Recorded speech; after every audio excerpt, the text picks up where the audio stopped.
Blacking China, Season 2, sponsored by Hayden T. Joseph, Certified Public Accountant. Visit us at advancedamericantax.com.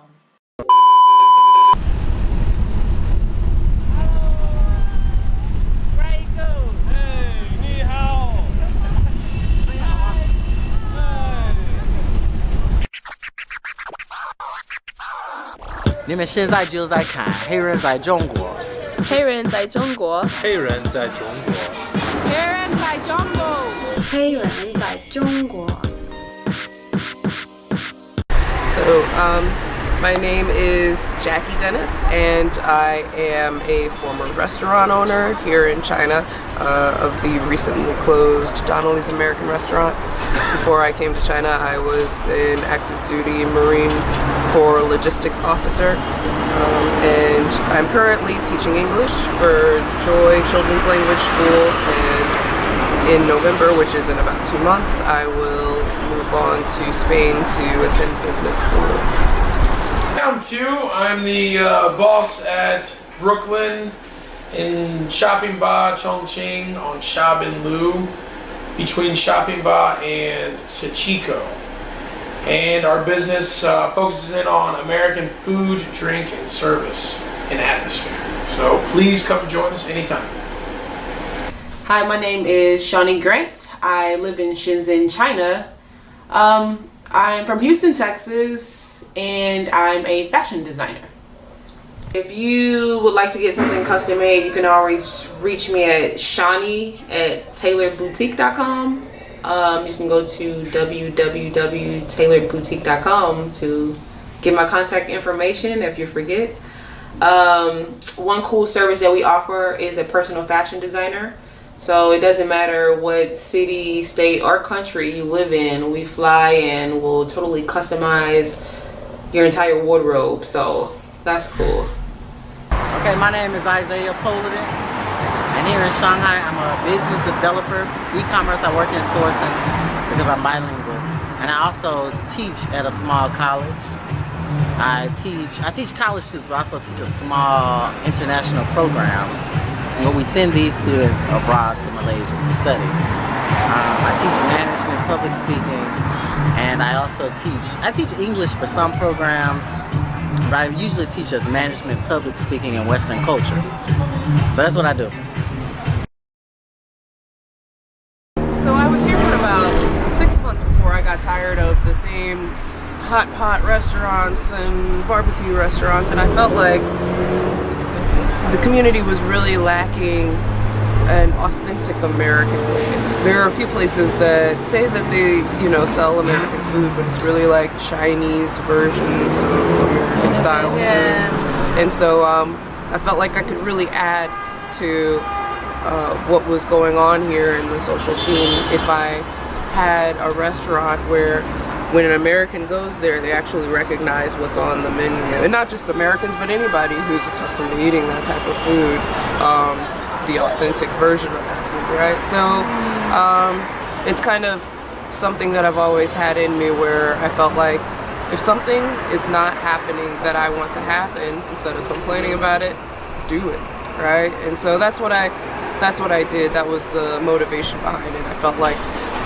I think that the community needed it, and I felt like if it was here, it would do well. So yeah, I decided at that point that instead of staying here for a year, I would stay here for an undetermined amount of time to see how the restaurant goes. Yeah. So I was looking all over this area. I wanted to be in this area because right behind you is Box or Docs. It's got a bunch of names since it's had a few different rebirths throughout the past few years. But yeah, and this building here is sort of like the centerpiece of these two streets. Everything that's here wouldn't be here if it weren't for that place.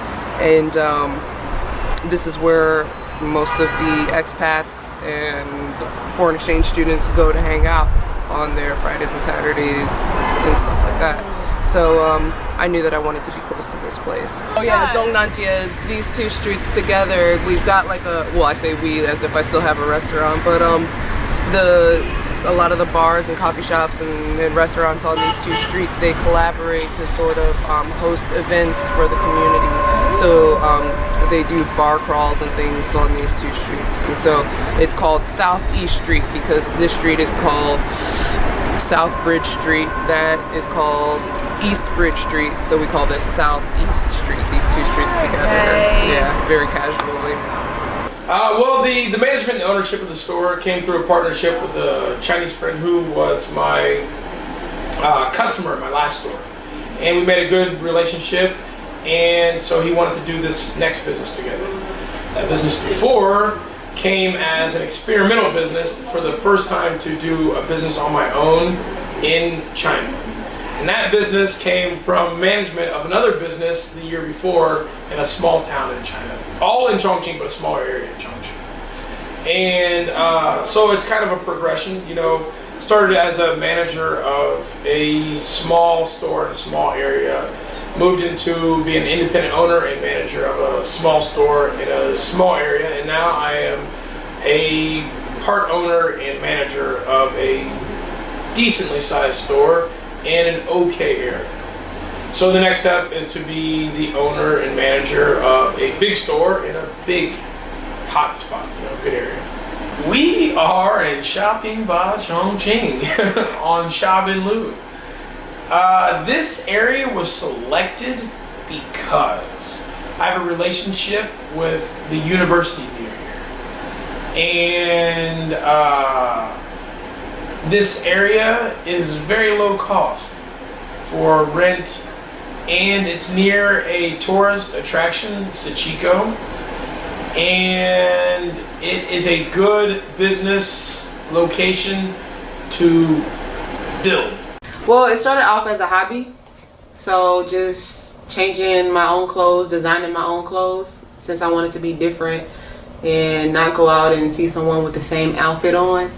So I don't know if men can relate, but that's something women definitely don't like. So it started just with my personal wardrobe, and from there just having people say, hey, you know, can you make me something or design something for me? I'll pay you. And so after a while of doing that, I thought, well, like, I can really make capital off of this. And I took it serious and started practicing shadowing a seamstress, learned more and more, perfected my craft, and one day just started my own business. I'm designing for women that are confident, that are bold. It doesn't matter what race, what culture, where they're from. Just women that like to express themselves through fashion. It's an unspoken language. So anyone who desires to be original with their style, not follow trends, I mean, I welcome them to wear my brand. It's exciting to see my ideas just walking around on people, human bodies. I study Chinese.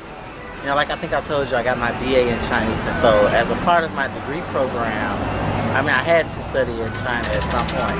So I chose to just come for a year. I have my BA in Chinese, and then I have a minor in business, a minor in philosophy, and a minor in linguistics. So for my linguistics studies, you know, I learned, I guess, how I should learn a language. And I just applied that stuff to me learning a language, and I decided to come here for a year. So I became a Gilman scholar. And I came here and I studied for a year in Nanjing. And so that's how I got here. And then once I graduated, you know, you meet great people while you're here. And I met another fellow African American here, my homegirl Chelsea. We met in Nanjing. She was working there as a teacher, and I was a student. But we happened to live on the same road, and we had a mutual friend who kind of introduced us. But later we found out we lived like down the street from each other. I met her, but once I graduated from undergrad, I moved to Shanghai because she was in Shanghai. She was like, you know, come out here, you know, get your life together, you know, get settled, come work, you know, let's do some stuff. So I moved out here, and I mean, I've been bitten by the Shanghai bug. I mean, I like it. There are a lot of opportunities, you know. In my opinion, for me, but I think there are a lot of opportunities for other people, especially if you talk about, interestingly, you know, capitalism. You know, all those come to this country, you know, Chinese people, they like making money if the purpose of that thing is to make money, you know. So I think it's interesting. It makes the city kind of live. Now, I have had the pleasure to live in multiple cities. First Beijing, as a student, Nanjing as a student, and now, Shanghai. And Shanghai is by far the most, I don't want to say appropriate, but I guess I would say accommodating to, foreign tastes. I'm the type, I'm a creative, so I like creating things, and I like, making something happen. If I can find the materials, I may not be able to put it together per se, but if I can find something and then it becomes something else, I'm fine with it, And, somebody has to do it, right? Someone has to do it. I decided a long time ago, to learn Chinese and learn it well and be able to, function professionally, for myself. And then for me wanting to work for myself, it rolled over into me having clients and, you just meet people. And I'm a believer of, love begets love, or, good people, meet other good people. And so, it just worked out. It worked out. I've been in Harbin basically my whole time in China. I've been here for 3 years, and the thing that brought me to Harbin specifically were a few things. One, I had a pen pal who I was maintaining contact with when I was in the United States. I had been studying Chinese since I was a youngster, but it was always like second or third priority behind my actual studies and like my major and things like that. So, but it was a skill that I didn't want to lose. I had spent a lot of time on it, but not really enough time to become fluent or conversational or anything. So after I graduated from school, I continued my self-study, and I thought one of the best ways to do that was to take on a Chinese pen pal. I had a Chinese pen pal who lived in a city nearby named Mudanjiang, and she said that she would move here. If I was going to come to Northeast China, she said she could move to Harbin, which is the largest city in the Northeast area, and she could serve as like an advocate for me, help me out in cases where I might need help with, let's say, the police or whatever sort of translation or whatever, until I was able to, hold my own language-wise and things like that. So I considered it, and I actually thought that it was a really good option because this area of China is, considered the most standard in terms of the accent. It's kind of like how we regard a specific area of the Midwest in the United States as having the standard American accent. Everyone else has a little bit of a non-standard offshoot sort of accented English, like the New Yorker accent, the Southern accent, things like that. So yeah, I came here to sort of to get more practical experience in the standard spoken Mandarin. And so that's how I ended up in Harbin. Before I lived here, I lived in Japan, I lived in Korea. And actually after I lived in Korea for a couple of years, I'd saved some money and I'd learned some skills. That's where I learned how to make coffee, how to be a barista. And I had made the decision that I wanted to be a business owner. And I wanted to go to Australia. And the plan was to go to Australia, build more capital, get more familiar with the Western market, and then I would eventually make my way back home. But I got a call from a friend, an old friend, that was looking for a teacher, and his school was kind of in a tight spot, and he asked me to come and help out, and he convinced me that if you're going to come to Asia and live in Asia for so many years and you haven't been to China, you didn't really get to see Asia. So, and I think he was right, because I think if I would have left just having seen the few countries that I've seen in Asia and not seen China, I would have no idea about what's going on in China. It's completely different than any other place I've ever been to. And so it kind of was, I felt like Australia was calling my name, but China was like, if you're going to be in Asia, you got to at least do China on the traveler side, and then on the business side, a good friend that I had a good relationship with needed some help, and we both have helped each other's careers since then. So that's pretty much how I got here. I originally wanted to visit China. So as I mentioned, my clients would come see me. Everything was made to measure. So they had their personal fashion designer. And so once I built the confidence to start a brand and mass produce and enter into the big boy league, you know, and sell to department stores and boutiques, I decided to visit China. So I found a factory on Alibaba. And so I read all their company information, and while living in America, I sent them fabric and I had them produce me samples. So I was receiving samples from Shenzhen, China. They were fantastic. I was coordinating photo shoots, marketing the garments. And so I plan to visit just so they can see me. I can meet them one-on-one. But during that time period, I've read so many horror stories of how people get scammed out of their money, or they invest in mass production, and once that order gets to them, there's so many defects within the garments, or just, you know, all kind of bad stories. Which I didn't want to allow fear to overcome me, but I thought at that time, because I had a lot of freedom, it would be best if I just moved to China. Why not? Experience the culture, learn the language, move to China, project manage my brand, quality control my brand, since I'm a new business owner with not that much money to just take a chance, gamble, and lose.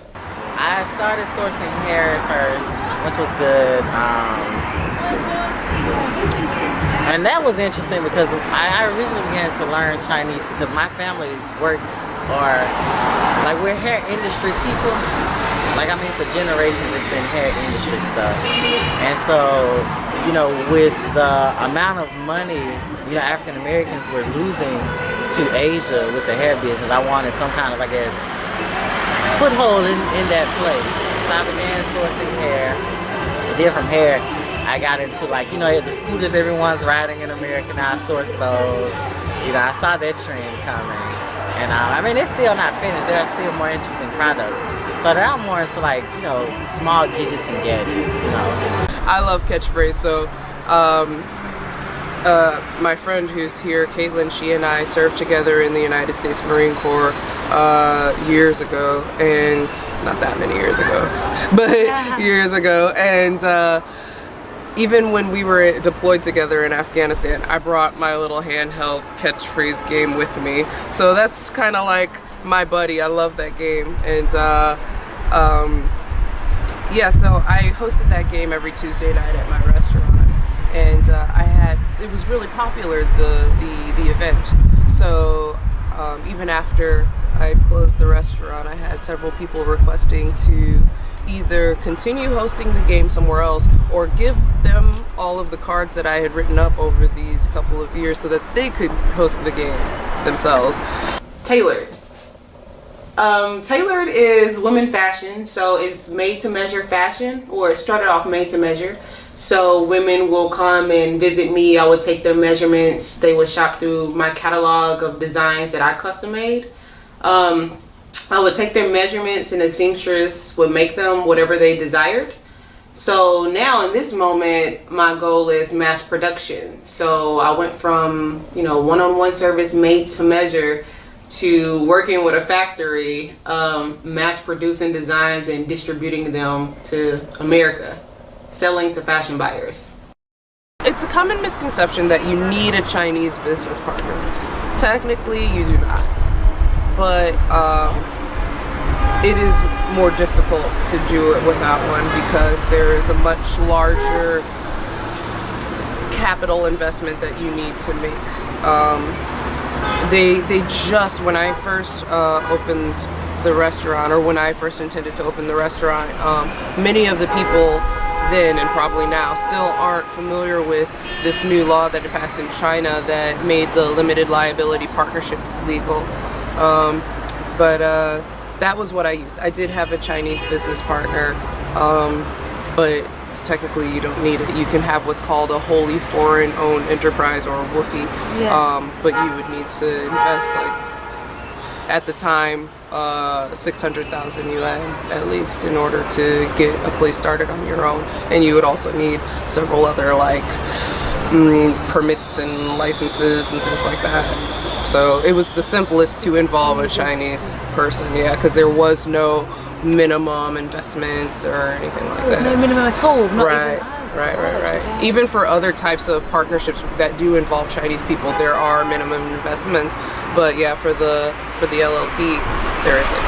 So it was something that was very new, and because it was new, it was difficult to actually get people to say, yes, I will sign my name on this document saying that you have a limited liability partnership, because many of them weren't very familiar with the laws, and so they kept trying to pass the buck on the responsibility on who could issue the proper paperwork for that business, for that particular enterprise. But yeah, eventually we got it. Capital investment, like your initial investment in your business, for any business that you start, like even in the United States, they, like as part of your, let's say, operating agreement, you document how much money you put into the investment, what percentage of your business goes to whom, who has what roles, things like that.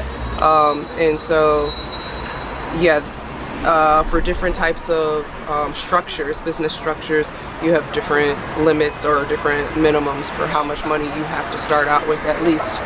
And so for a business that is completely owned and run by foreigners alone without any involvement of Chinese, they have a minimum capital investment, the highest in comparison to the other structures.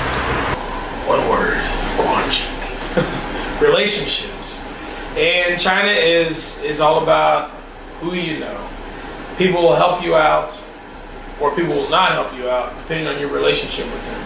And you know, things can get through to this office and that office depending on, you know, your relationship. And you know, I got a theory about not just China but about the world, is that you can't go wrong when you're genuine, when you're kind, when you're honest, when you're loyal.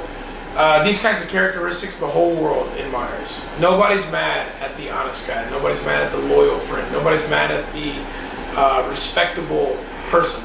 You know, you talk to people with respect. You treat people respectfully. You honor your friendships. You keep your promises.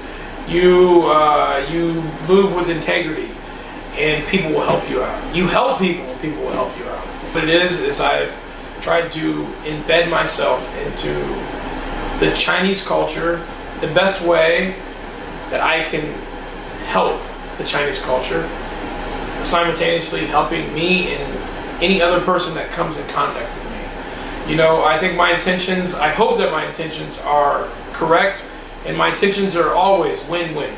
I can win, you can win, we can win. And that's the only way to do business. One thing that I really focused on in the business plan, I emphasized the customer service, because not only is the food in China different, the customer service, as we all know, is different as well. If you want any attention from a waiter or waitress, you need to call them, you need to summon them, right?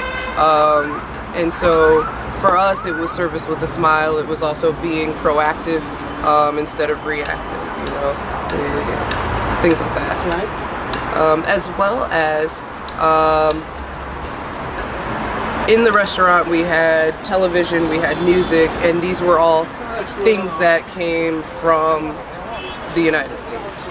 You can't really find American TV shows playing in many places. Sometimes you can find it in some of the bars, but I had basically anything that was popular at the time playing constantly at the restaurant. So was it open during the day as well as yes, nighttime? Yes. It was a restaurant. It wasn't a bar. So I had it was open for lunch and dinner every day.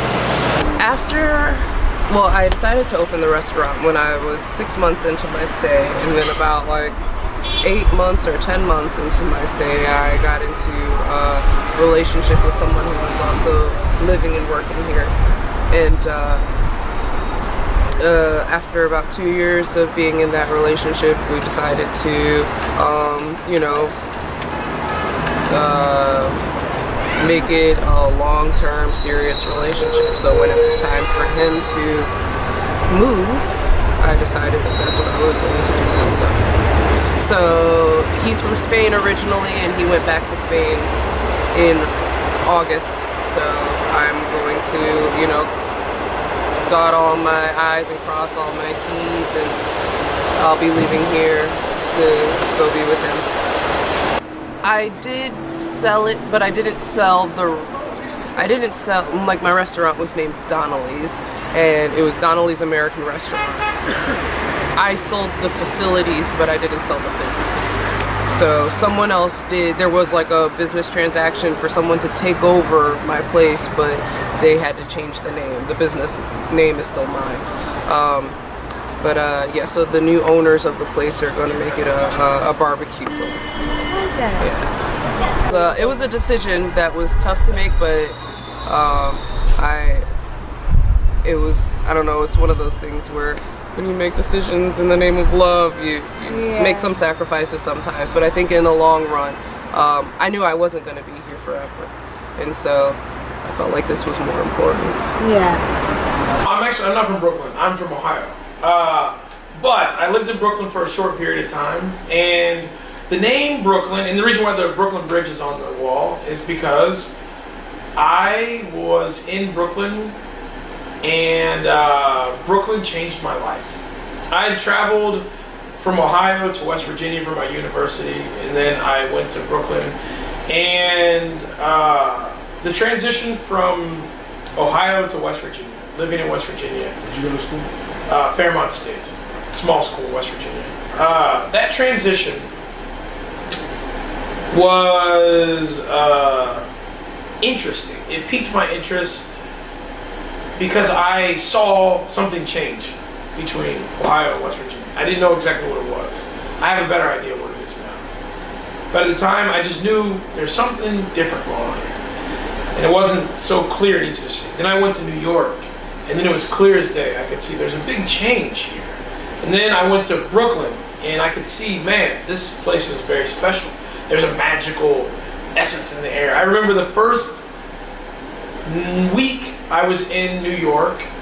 I came to New York on like a Friday, and I was in Brooklyn for Friday and Saturday, and then Sunday night I went to Times Square for the first time. And I'm sure everybody that's been to Times Square at night for the first time can understand. It was like overpowering. I felt like I walked into like a Disney movie or something. But I remember first I was on the subway, got off the subway. There's a guy playing a violin in the metro station.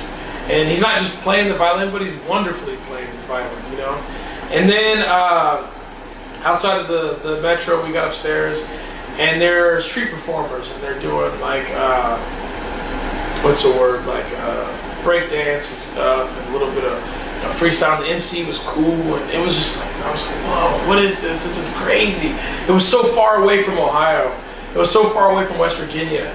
And for like a moment I got lost, and I was like, where am I? I feel like I'm in the center of the universe. You know, that's that Times Square feeling you get for the first time with the lights, and Spider-Man and Santa Claus walking around and stuff like that. And so my time in Brooklyn was extremely special, but the most special part was when I walked from Manhattan to Brooklyn on the Brooklyn Bridge. I was dating a girl at the time, and we walked, watched the sunset, yada, yada, yada. It was very good. And this was the first time in my heart I felt like I was in love. I told the girl I love you, and it's a special moment that I'll always keep in my heart. So that's why I named Brooklyn, the store Brooklyn, because in honor of that love.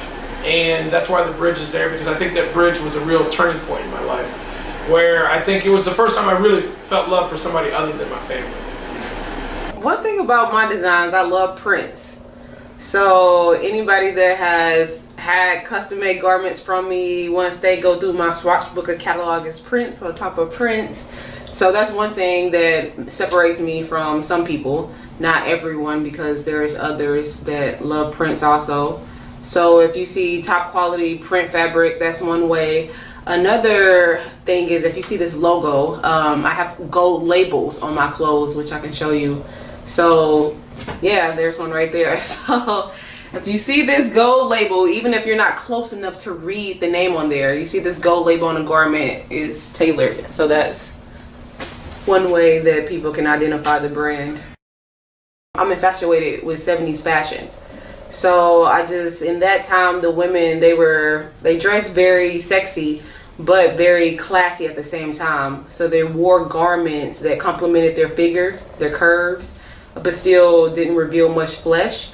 So that's where the high waist comes from, because the garment is covering the stomach area, even if they choose to wear a cropped shirt.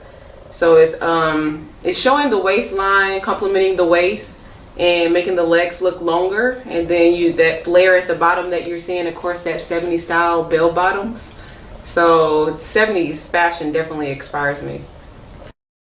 I think that eventually there will be a store. My first year in business, I actually started off with a store. So, and that was a challenge, to say the least. Just all of the responsibility of managing employees and just everything that comes with running a business and starting it from the ground up in your first year and learning as you go. So I decided to go in mass production. As of now, you can find my apparel in other stores, other boutiques, from big to small. Eventually, once the brand gets to a certain level, I definitely would like to reopen a store. Mass production, I'm in the beginning stages right now. So several samples have been produced. So far so good with the samples. So one thing I've learned from my experience in business, you don't want to mass produce until you have orders. That's if your goal is to sell to buyers. Now, if you're selling through your own store or e-commerce shop, that's cool.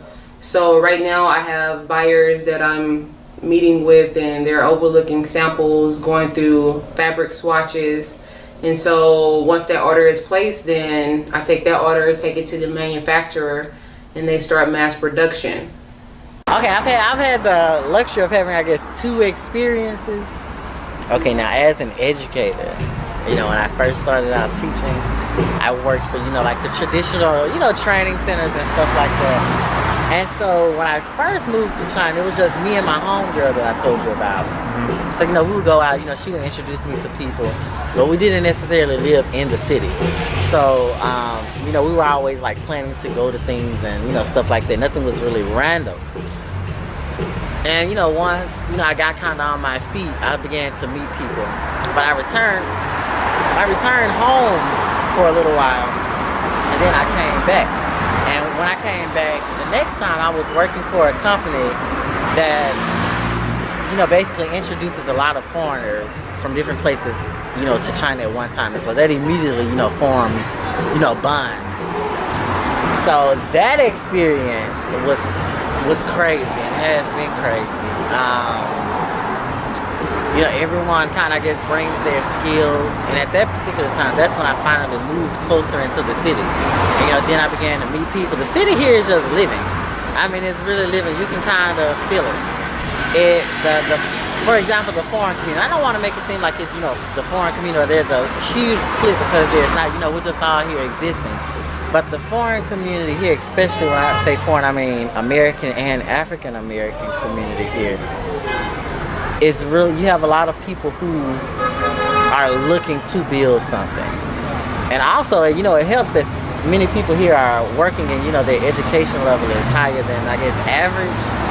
So, you have a lot of people who have had experiences, and they're learned people, if I can say that. They're learned people, like the Chinese like to say women, they're civilized, Not to say other people are not civilized, but, the more as you learn more, you grow. And it changes, it changes people, whether they learned it in the classroom or they learned it on the street, And so it's good to be around people here who are, I guess, of a certain caliber,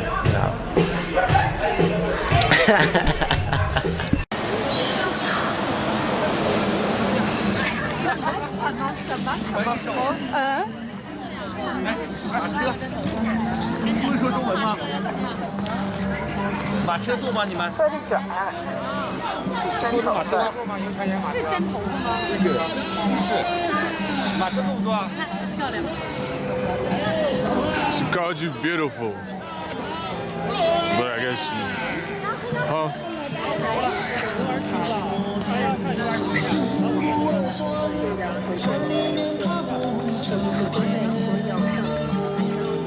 说